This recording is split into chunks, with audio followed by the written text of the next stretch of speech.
everybody, I'm Arthur. And I'm Buster. Today we will have McKenzie read the 16th book from the Arthur Adventure series. Thank you, Arthur.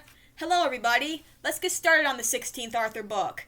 It's called Arthur Babysits. Here we go. Arthur Babysits by Mark Brown. Arthur's sister DW had a problem. The Tibble twins are visiting again, and they're driving me crazy, she said. They're everywhere I go. Oh, they can't be that bad, said Arthur. How would you know, said DW. Later that afternoon, Arthur and DW took Kate for a walk. Look, shouted the Tibble twins. There's DW. Oh no, said DW. Quick, let's hide! Mrs. Tibble looked worried. I'm in a terrible pickle, she said. I need a sitter for my grandsons tonight, and I can't find one anywhere. Arthur can do it, said DW. He babysits me all the time.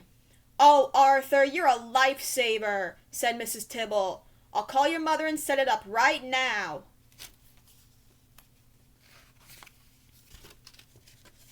Babysitting is such a big responsibility, said Arthur. I'm a little nervous. You'll do a fine job, said Mother. We'll be right here if you want to call us, said Father. Here's my crash helmet, said DW. You'll need it. Why? Asked Arthur. Are you coming along? You think I'm trouble? Said DW. Just wait.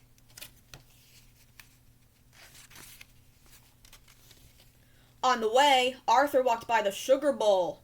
Hey, Arthur, called Buster. Where are you going? I'm on my way to babysit for Mrs. Tibble, said Arthur. Not the terrible Tibble twins, gasped Prunella. My sister babysat for them once, and once was enough.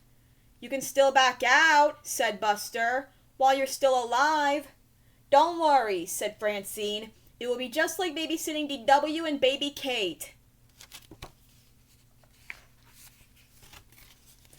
Arthur remembered what that was like. Now he was really worried.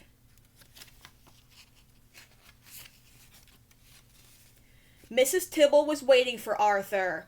I'm so glad you're here, she said, and so are the twins. This is little Tommy in red, and Timmy's in blue. Almost bedtime, darlings. I'll be back soon. Very soon, I hope, said Arthur. Nighty-night, Grammy, said the twins sweetly. She's gone, screamed the twins. Playtime! No, bedtime, said Arthur. We're not sleepy, said Timmy. The phone rang. It was DW. I called with some advice, she said. Calm them down with a quiet game, like cards. Thanks, said Arthur. Bye. How about a nice quiet game of cards? Asked Arthur. Great, said the twins. We know a really good card game, said Tommy. 52 pickup! They screamed. Just then the phone rang again. It was DW. Sounds like they're out of control, she said. You need to show them who's boss. Thanks a lot, said Arthur. Let's play cowboys, said Tommy. I'll be the sheriff, said Arthur, because I'm the boss. And we'll be the bad guys, said Timmy. The next time the phone rang, Timmy answered it. Arthur can't come to the phone right now, he said. He's all tied up. Time for hide and seek, called Tommy. You'll never find us. When Arthur finally got loose, he searched and searched. If I don't find them soon, he thought, I'll be in big trouble. Just then the phone rang again.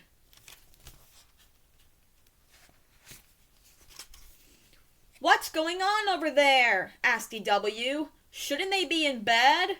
I can't talk now, said Arthur. I'm looking for the twins. You mean you lost them? Shouted DW. Not exactly, he said. I just can't find them. You're in really big trouble, said DW. What are you going to do? Just then, Arthur noticed the curtains wiggling. You'll see, he said. I sure hope I find them before the Swamp Thing does, he added loudly. Swamp Thing? Asked Tommy from behind the curtain.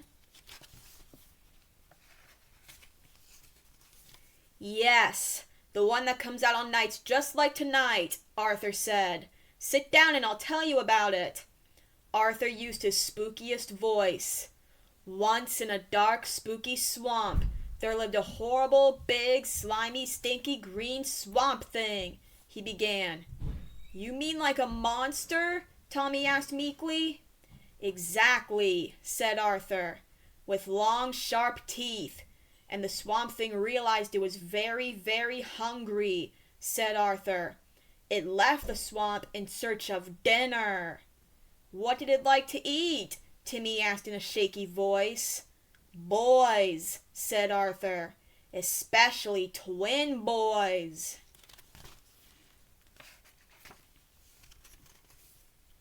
The twins moved closer to Arthur. The swamp thing began to moan from hunger, continued Arthur, until it came to a big old house just like this one. I hear footsteps, cried Timmy. It's only your imagination, said Arthur. Want to sit on my lap? Well, just for a minute, said Timmy. Slowly, whispered Arthur. With its big, slimy green hand, the swamp thing opened the front door. I smell dinner, it said. It licked its lips. Help! Screamed the twins. It's coming in our front door! Yelled Timmy. Just then the door did open and the lights went on. I'm home, said Mrs. Tibble, and look at my little angels. Arthur must be a wonderful babysitter. He's not scared of anything, said Timmy. And he tells great stories, too, said Tommy. We want him to babysit again. The twins hugged Arthur good night. Then Mrs. Tibble paid Arthur and thanked him for doing such a fine job.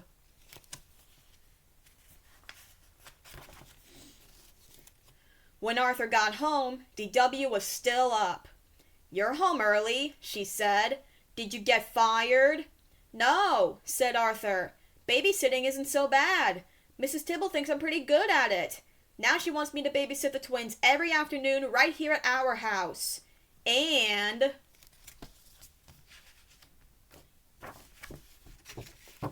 since you know so much about babysitting, you can help. The end.